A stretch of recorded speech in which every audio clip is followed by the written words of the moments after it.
All right, let's get right into it. We really need to talk about the trillions of invisible passengers that are living on and inside every single one of us. See, we have a kind of pact with them, an agreement that goes back ages. But as you're about to see, this relationship, well, it's way more complicated than we ever imagined. First things first, you've got to understand there is no escape. Microbes are absolutely, fundamentally everywhere. I mean, they're on the phone you're probably holding in your hand right this second. They're taking a swim in your water bottle. And yep, they are all over your hands, even right after you've washed them. They are a permanent part of our world, and as it turns out, a permanent part of us. So millions of years ago, we basically struck a deal.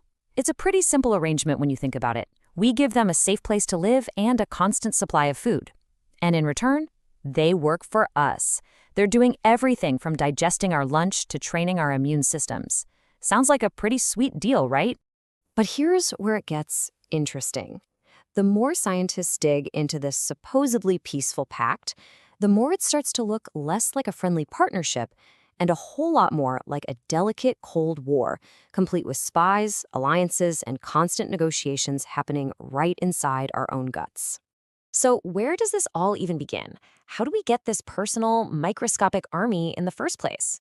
Well, the story starts the very moment we are born. Believe it or not, our journey starts in a totally sterile environment inside the womb.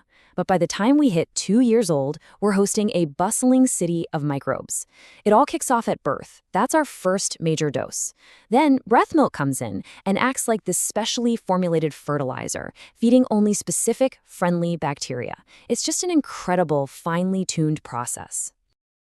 And this just shows you how crucial that first contact really is. Babies born by C-section, for example, have statistically higher rates of asthma, immune diseases, and even leukemia. And why is that? Because they miss out on that initial critical exposure from the birth canal.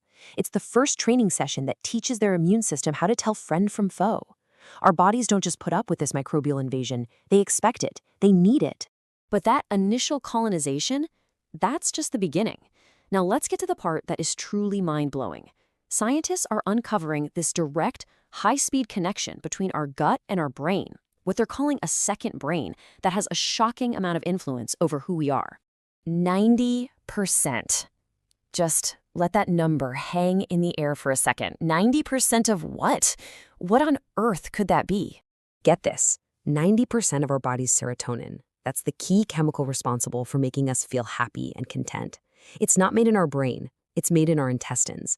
And some scientists think our gut microbes are the ones actually pulling the strings, producing it to communicate with us.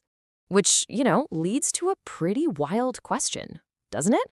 If the chemical that literally governs our mood is mostly made in our gut, and it's influenced by trillions of bacteria, who is really in control of how we feel from moment to moment?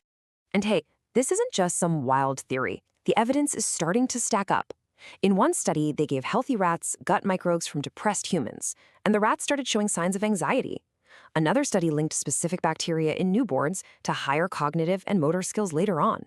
They can even drive our food cravings. It seems like their influence reaches into almost every corner of our lives. Now, I know what you're thinking.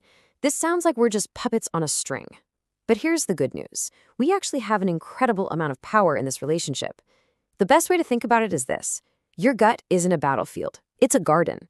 And you are the head gardener.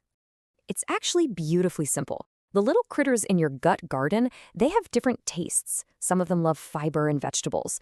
Others, they just crave sugar and starch. And then you've got the ones that just want greasy fries and butter.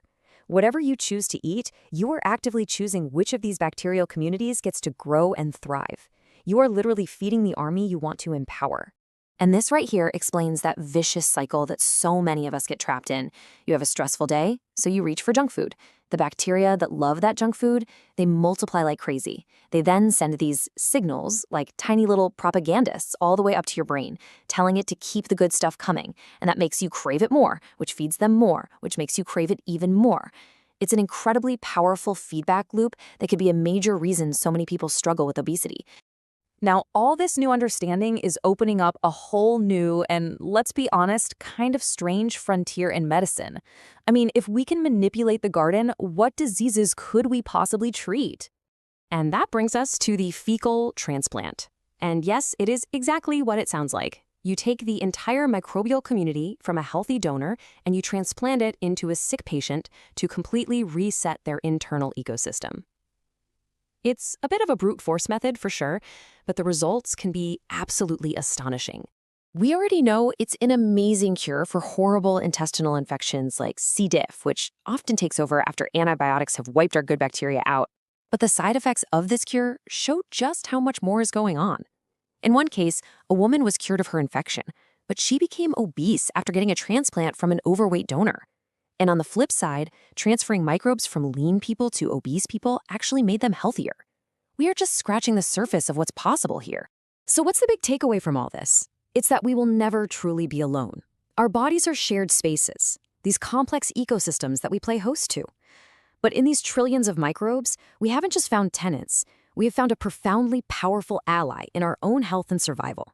So I guess the only question left is, now that we understand the power of this alliance and our role as the gardener, are we going to make the choices we need to make to keep the peace?